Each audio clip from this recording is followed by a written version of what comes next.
With the 2025 training camp set to open this week for a majority of the teams, the Cleveland Browns are one of but a handful of teams that seem as though they could just be playing through the motions in 2025, with holes at certain positions and question marks at key positions, as well as high dollar players not even participating in the 2025 season. It could be safe to say that fans on either side of the Cleveland Browns bandwagon, whether it be you love them or you hate them, could just want to sit out 2025. But all hope is not lost, as I will give several reasons for optimism for the Cleveland Browns and their fans in 2025. Want to find out what those are and how they can achieve them and what the ceiling of this team could be? Stay tuned to find out on Gridiron Gab Pro Style. The autumn winds move like the thunderous waves of Neptune's sacred palace. And here, amongst the blackened soil, lies the ragged hands, worn, torn, and callous. They await with cunning and vicious prowess, for the warriors have returned.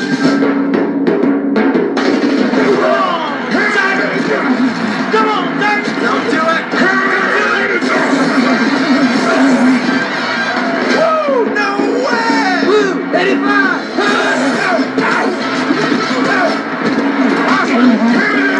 Crying out loud! You're making me, you're driving me nuts! But behold. Welcome back, all you gabbers.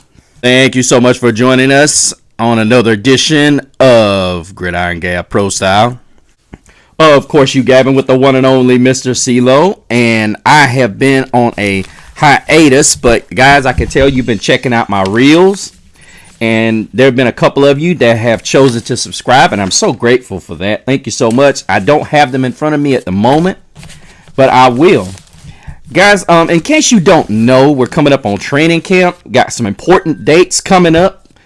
As you know, the Chargers are already in because they will be a part of the Hall of Fame game as well.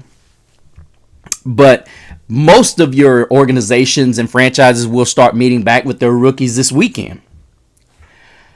And I just want to give you guys the lowdown. If any of you don't know what the ESPN's rankings on certain positions, they followed up with the quarterback position as of yesterday. I will be going through that list, and then I will, of course, give you my top 10.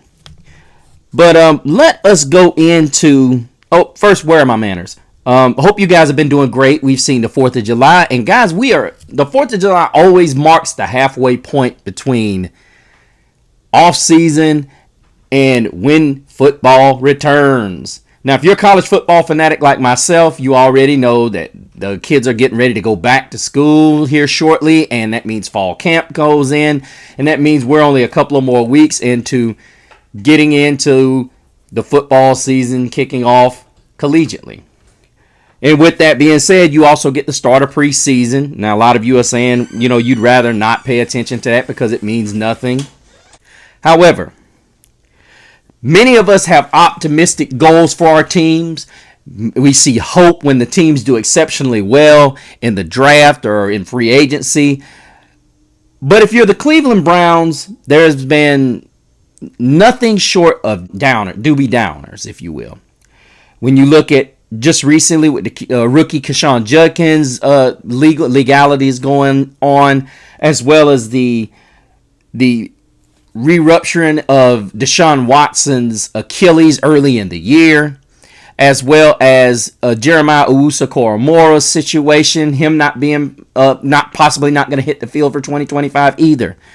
But as a eternal optimist myself, I went down and I looked through some things in this Cleveland Browns offense and defense, and yet I was able to pull some things out that give you guys a sense of hope. But there's going to be one major factor that's going to rely on all this. And a lot of people are going to think it's the quarterback. No. I am here to tell you that it is not going to be the quarterback that you are going to need to rely on. What? Now, I will go out and tell you that I see a Cleveland Browns team that has some really good players. The issue is whether or not they're going to be able to put a plan together each game in order to make this work. Now, looking ahead, the Cleveland Browns have what I like to call a fair to middling schedule. You look at this team and you look at this team and then you look at the teams that they play, which I will get to eventually. But let's go through the points that Mr. CeeLo was able to dig out and let you guys know what they are, so that then when we go back and we look at the schedule and we can see how realistic these expectations can and will be.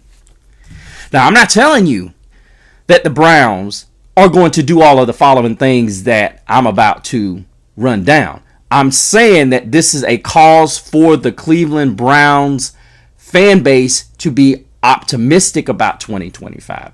Bruh. Now, a lot of you are going to say, this ain't realistic. They can't possibly do this. I'm saying that it's possible. I did put realistic but high expectations on the players and certain groups on this team. Let's look down here at the number one position that everybody is questioning, which is the quarterback position. Now, I'm of the belief that the quarterback position, as awe-inspiring that the running room seems to be, I'm not all sold that the quarterback has to be just jaw-droppingly good. You've got a quarterback room dressed, this is withstanding Deshaun Watson. You've got a locker room that is possessed, according to the depth chart, of Joe Flacco, Kenny Pickett, rookies, Dylan Gabriel, and Shedeur Sanders, in that order according to ESPN's depth chart. Now, I'm going to say it as nice as I know how to say it. Joe Flacco had a resurgence a couple of years ago. And the truth is, this is not what you want to depend on. I get it. Deshaun Watson's on a one-year hiatus, hopefully rehabbing this Achilles. But even then, he was not looking like he was on a path to becoming that guy he once was as a Houston Texan, the 4,000-yard, throwing those darts to top-notch wide receivers. But then you also have Kenny Pickett, who has not shown that he can handle being the face of a franchise. Now, I get it. This could be just a one-year wonder, but I'm also of the belief that the Cleveland Browns also understand when they drafted Dylan Gabriel as well as Shedeur Sanders that this could possibly be it for Deshaun Watson, and that this is not a situation that they want to go into the future thinking that, okay, we got to figure this out.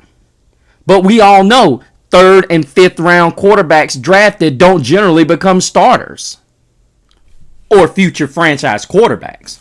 Now, as I said, looking at what this team has in totality, they've still got a pretty good offensive line in DeJuan Jones, Ed Teller, and Jack Conklin. Now, this running game has suffered because of the quarterback play, as well as the level of running backs in the backfield. Which leads me to my first point. This offensive line is good enough to support a 1,000-yard rusher. However, with the lack of talent under center, it could be just like the final years with Nick Chubb and Kareem Hunt, where you had two dynamic punishing runners. And Cleveland not only was very good at punishing defenses, but later on down the line, when they were in games, they were able to hammer away at the will of those opposing defenses. But this year, you've got Quinshon Judkins, who's dealing with possible legality issues as well as possible suspension issues by the league. We'll have to go and see how that works out. Then you've got Jerome Ford, whom, in my opinion, did an admirable job last season, although he's not what you call a market name to lead a franchise. And technically, that's where this Cleveland Browns football team is this season. This is not going to be a team that is going to lean on the shoulder of a quarterback. Now, I could be wrong, but as I said, I came up with points in which could make this Cleveland Browns season a success. Now, I will add a B part to this. I do think that if you get anywhere from 2,500, you need 2,500 to 3,000 yards passing from any quarterback that you put under center. Whether it be the fourth stringer Sanders, the third stringer Gabriel, or even second stringer Kenny Pickett, or even the old timer Joe Flacco, you're gonna have to get 2,500 to 3,000 yards out of this guy. Now, a lot of people are gonna say, "Ooh, it's not really asking a lot." That is just a shade over 170 yards a game. Bruh. Stop the cap. Yeah, that's not even 200 yards passing. So, realistically, a lot of people are going to say, "Oh, well, how are you going to win with that?" Well, let's back up. You're going to need Ford to have at least anywhere from 1,000 to 1,500 yards rushing, as well as Quinshon Judkins having anywhere from 500 to 1,000 yards rushing himself. So you're going to have anywhere from a combined 2,500 yards rushing to about 3,000 yards rushing. Now, a lot of people are going to say the Ravens did it. And I know a lot of people are going to say, well, you got to throw Lamar Jackson in that. Yes, you do. But when you have a two-headed monster such as this one, and I'm not saying it's a great two-headed monster, but that is what they're going to have to lean on. You're going to have to give Jerry Jeudy some totes. You're going to have to give Cedric Tillman some totes.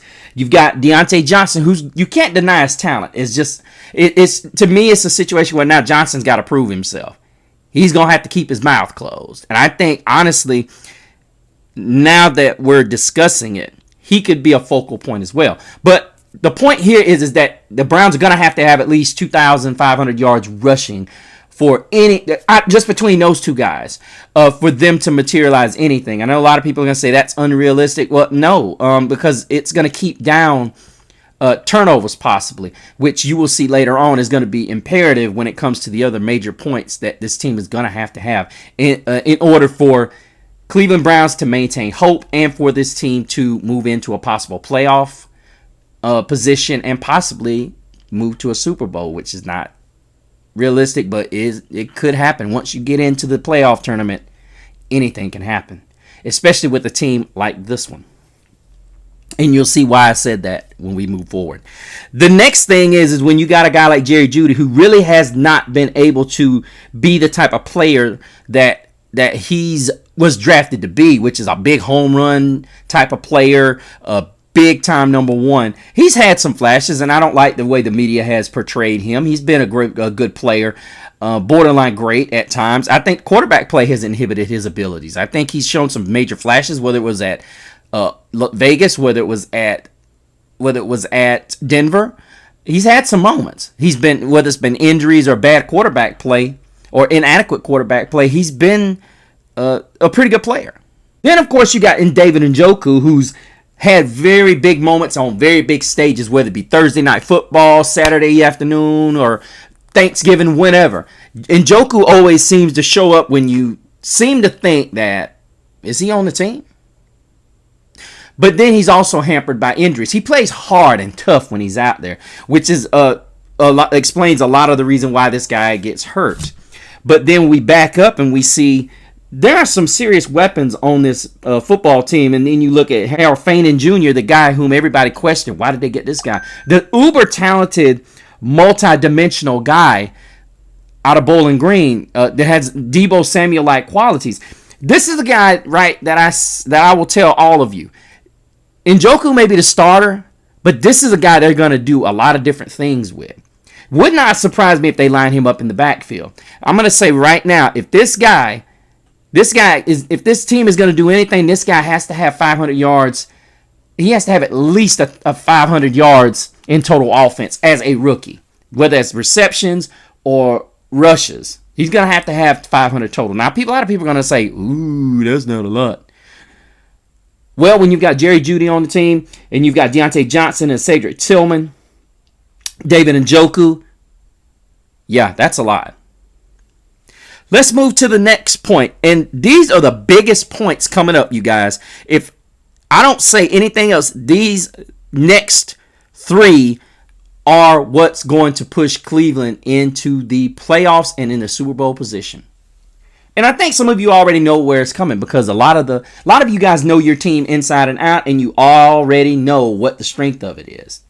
Now, as you all know, Jeremiah Owusu-Koramoah is out of the picture. Now, he would have been my second most important key for this defense this season, because he is a guy that flies all over the ball. He is what you consider a modern-day hybrid linebacker. He is in the same booth with Kyle Hamilton. He's really a guy who can play the nickel.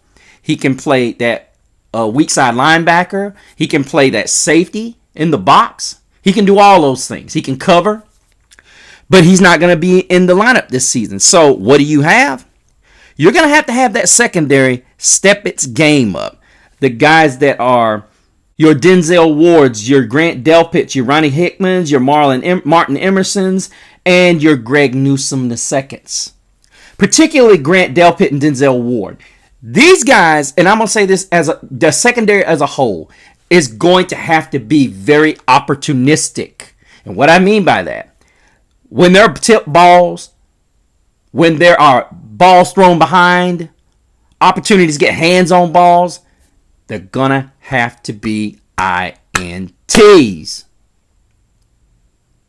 And then they're going to have to be returned. If it's not red zone strikes, it's going to have to be touchdowns. Because, as I said, this offense is going to be very limited by its quarterback and even its decisions in the running back room. This is a team that is going to have to be very, very opportunistic on mistakes. They're going to have to really, really go after teams and really put their thing down when they get opportunities. Ward's going to have at least 8 interceptions. Delpit's going to have at least 8. Newsome's going to have at least 5. And then the other guys, such as Hickman and Emerson, they're going to have to record interceptions. This less than 5 interceptions this year is not going to cut it. This is going to have to be a ball-hawking secondary. They're going to have to go for it. And the reason they're going to be able to do that is arguably because of this next major point. Malik Collins and Mason Graham are going to have to push pockets back into the face of every opposing quarterback and every opposing backfield that they deal with. Now, I'm going to throw some stats at you that are going to have to be done because, of course, you've got Myles Garrett on one side, one of the best game records in the game, and ultimately that is why I believe that the Cleveland Browns, instead of taking a quarterback, elected to take arguably the best game record in this draft, interior-wise, in Mason Graham. Ultimately, I came up with that these two guys combined are going to have 15 sacks, 10 forced fumbles, 2 touchdowns, and also must be the catalyst for at least 5 turnovers. They're going to have to be the reason behind 5 turnovers on this defense. And that's where this defense is going to make its money at. Turning over teams that are better than them or teams that are slightly better than them. Or even kill, which aren't very many teams that are even kill. But this defense is a great equalizer to a lot of teams that are on their schedule because there's a lot of teams, they've got okay defenses. And that running game will be able to get something going. The only question is, are they going to be able to do enough in the passing game to keep defenses honest enough so they can run the football? I just don't know if Jerome Ford was that guy that I was. Listen, we're going to see if Nick Chubb is still that guy while he's in Houston, even though he's probably going to back up Joe Mixon. But I believe when he gets his share of carries, he's going to be proving something. But that's not about the Houston Texans. I still think the Browns made a huge mistake by letting this guy walk. I thought you should have restructured his deal. And everybody knows that when you take a big deal with a running back, what you're getting into. And as I said, I thought they should have brought Nick Chubb in and reworked his deal. But that's neither here nor there. But ultimately, Mason Graham and Collins are going to have to be it's imperative they absolutely knock out these stats that I put out there for them. They're going to have to be responsible for 2 touchdowns individually, and they're also going to have to be indirectly responsible for 5 turnovers, as well as causing at least 10 forced fumbles and 15 sacks. Finally, the most important piece, and you guys already know who this guy is. He's done a lot. He's the highest paid defensive edge player in the game. And this is the year he's going to have to back it up. So let me lay out what this is going to entail. If the Cleveland Browns are to have any semblance of a great season or a hopeful season, Myles Garrett's going to have to play with his hair on fire, and he's going to have to play like a man possessed. Now, the numbers are going to be overwhelming, but here's why I think they're attainable. If Collins and Graham are half as good as I'm projecting them to be, you're going to forget about Myles Garrett. When you get these 2 monsters in the middle just eating everything up. Now, Collins had 5 sacks last season, so it's not an undoable feat. And Graham has been known to push and plow away defenses at Michigan. Now, I get it. Michigan's Michigan. But the one thing that Myles Garrett has had trouble with since he's been at Cleveland is he hasn't had a lot of guys that can push the pocket from the interior. He's got 2 of them now, which is a lot of the reason why Collins had his 5 sacks last season, was when you have Garrett out there, Garrett pushes the quarterback inside. Sound familiar? Sounds like shades of the Eagles, right? Now, let us get into Myles Garrett's numbers that will push the Cleveland Browns into the playoffs and possibly a Super Bowl berth. Now, before you start, oh my goodness, he is the highest paid defensive edge. Well, excuse me. Myles Garrett must break the sacks record and have 25 sacks this season. He must have 10 forced fumbles. He must be the cause of 10 turnovers. He must also have 5 fumble recoveries, as well as at least 2 touchdowns on his own. 25 sacks, 10 forced fumbles, and he must be responsible for 10 turnovers directly. 5 fumble recoveries and at least 2 touchdowns scored. So when you look back at this, guys, I want you to look back at this. You're talking about anywhere from words on paper. You're talking about 5 touchdowns just from the defensive side of football. And that's not counting the ones where you have like forced fumbles that are scooping scores. That's not even written down. But you're talking about a grand total of 25 turnovers. No, excuse me, I'm sorry. You're talking about a grand total of, at the most, 35 turnovers. Between these 2 positions, I didn't give you a direct number when it came to the secondary.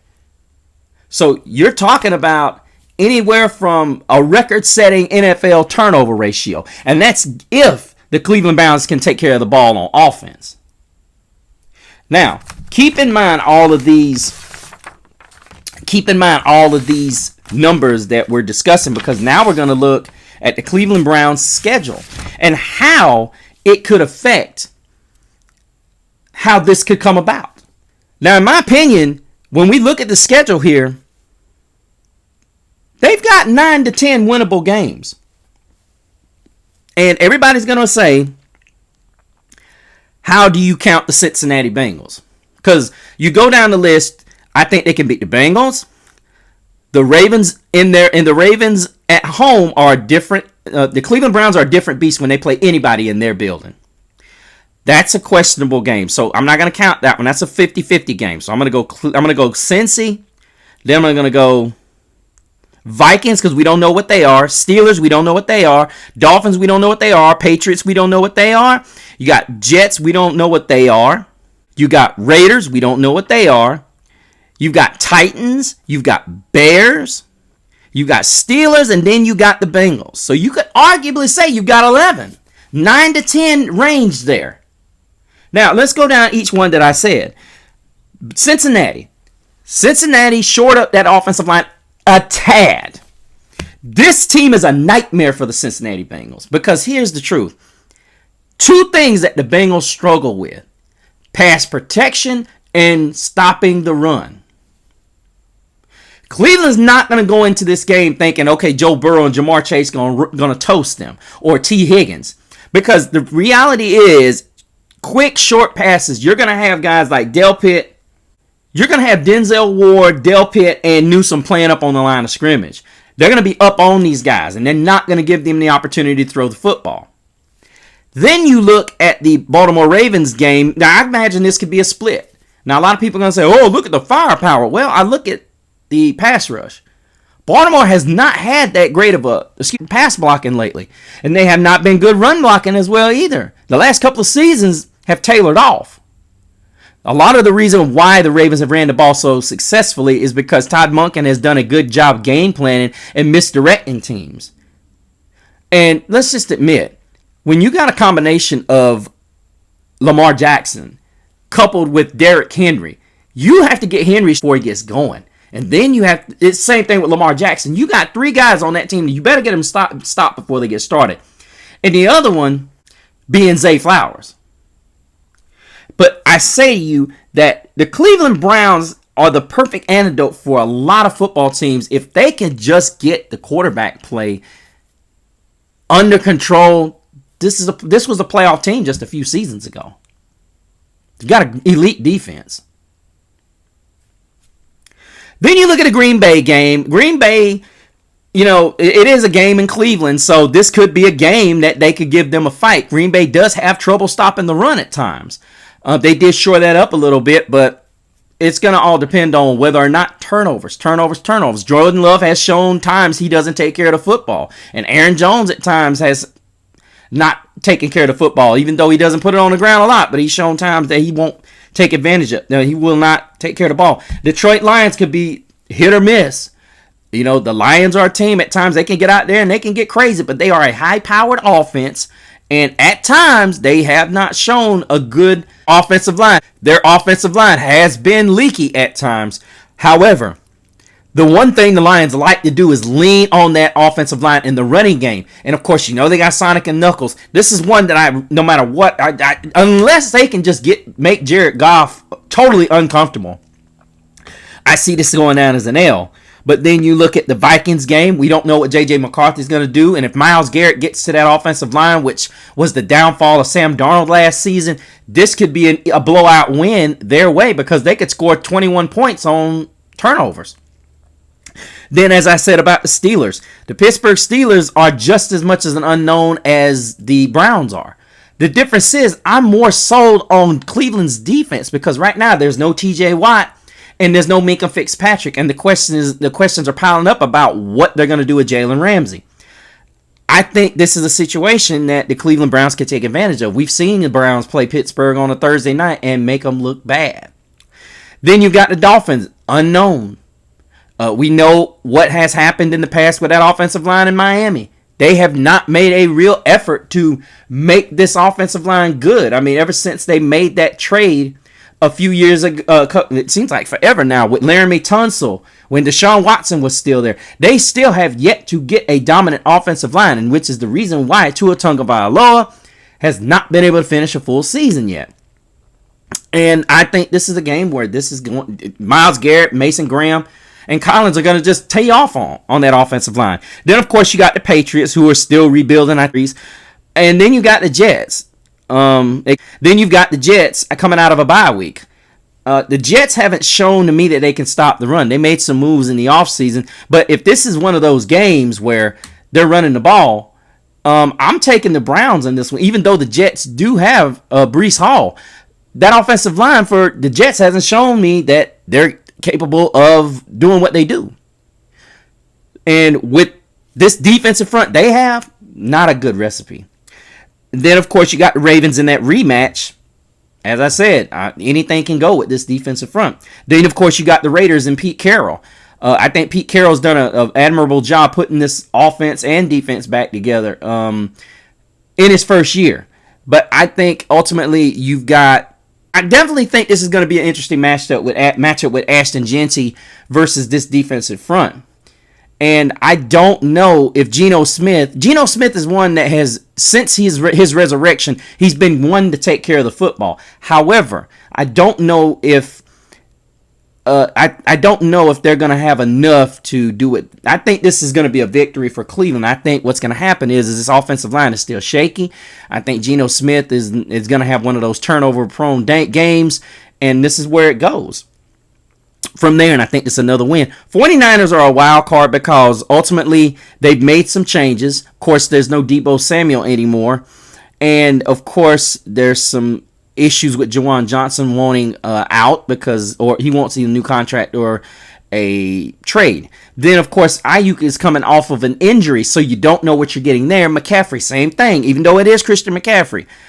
But how much can he do? It's going to be late in the season when this game happens. We all know where injuries happen. Teams will be in situations where they're having to improvise because they've got players on that are injured. But I think the 49ers probably take this one, and then you move on to the Tennessee Titans, whom, of course, have the rookie Cam Ward. I don't know if they've done enough on their offensive line to shore up their quarterback. That certainly was an issue with Will Levis when he was under the center. So I'm not sure if that's going to be an issue there. But in this case, I look at it from the standpoint it always favors the Cleveland Browns. And I think it turns into a issue when it comes to fumbles and fumble recoveries. Then, of course, you have the Bears. Everybody excited about Johnson being the new head coach with Caleb Williams. I still think there's a few holes in that offensive line. I think there's going to be a good pass rush coming from the Bears. However, they're still showing me that they haven't necessarily nailed down the run defense. So this is going to be a situation where I think that if the Bears can't protect, and Caleb has a propensity to throw it away when he gets pressured.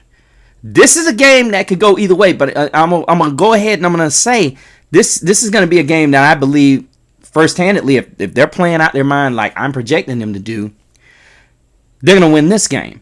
Then we look at the Bills. Now, the Bills are going to be a question mark because of their receiving core. The Bills' offensive line, I don't necessarily worry about, but then I also have to worry about James Cook not being in the house as well. Now, I'm not considering him a great running back, but he does fit what they want to do. However, I don't see them winning this football game unless it's a massive lot of turnovers in this game. But this is a game they can drop. Then you go back to the Steelers and you conclude with the Bengals. They'll split one of these games. And then I ultimately, for the perfect, what I call for the Browns to be in the perfect position to look up, they could go 9-10 to 11 wins. When you think of all the things that could go right for the Browns, it's going to have to be the perfect script for the Cleveland Browns this season is going to be defense, defense, defense, run, and attack when you can. You cannot turn the football over. Not deep in territory. And the only turnovers that you can take are deep shots on third down. If maybe you could get Deontay Johnson, maybe Jerry Jeudy gets free, or maybe even Fannin or possibly Njoku, who's had a knack for getting open in hashes. But you have to be able to take your shots, but they're calculated shots. You can't go out there with the idea that you're going to pull a Joe Burrow or you're going to pull a Josh Allen. You don't have the resources for that. You have to take every opportunity, but you have to execute it correctly and efficiently. This ain't a situation where you can get that one back. You don't have that kind of quarterback there, or at least at the moment. I will say this in closing. For a guy who was projected to be the 6th best player in this draft, as much as I think Dylan Gabriel is a pretty decent quarterback, I honestly think Shedeur Sanders should be starting. I'm just being honest with you. And I think Cleveland would be foolish in a season where it looks like it's going to be a throwaway. He could be the X factor for this season. I'm not a Shedeur Sanders fan. I will tell you though, watching him play, as efficient as this offensive line can be at times, and his ability to manipulate the pocket, I would go with Shedeur Sanders. That's just me. I mean, I know you're going to go in, and I know I just said you want to go into a mentality of, you want to go in with the mentality of not giving the game away, but I have seen Shedeur Sanders win more games than he's lost, just with his sheer ability of being able to make plays and extend plays, which is something with his improvisation skills. That is what his strength is, in my opinion, and his pinpoint accuracy. But you're going to have improvisation this season. You're just going to have to be patient with him. Hey, look, Cleveland fans, if all of these things on my list happen, what are the odds are they going to happen anyway? What have you got to lose? My job on this show here was to give you guys hope. Let me know what you guys think. Guys, make sure you go by the Facebook page at Gridiron Gab Pro Style so you can catch up with me and all of the things that I'm going to be doing on the show. And if you have an idea for a show, make sure you go ahead and drop a line down there. Also, if you have comments, make sure you comment down below. And if you are a first-time watcher or if a new subscriber, make sure you put your name down in the bottom. I will give you a gab out as well as put you in the box for the shirt that I am currently designing for this show. As well as go to my Instagram at Mr. CeeLo and check out all of the shenanigans and all of the reels that I have posted online. But until the next time, same Gab channel, same Gab platform. But behold, there is a warm breeze that comes from the west. The blazing sounds of victory fuel their everlasting quest. It is a call to arms, for they are here. An army that has the will to challenge and the will to dare.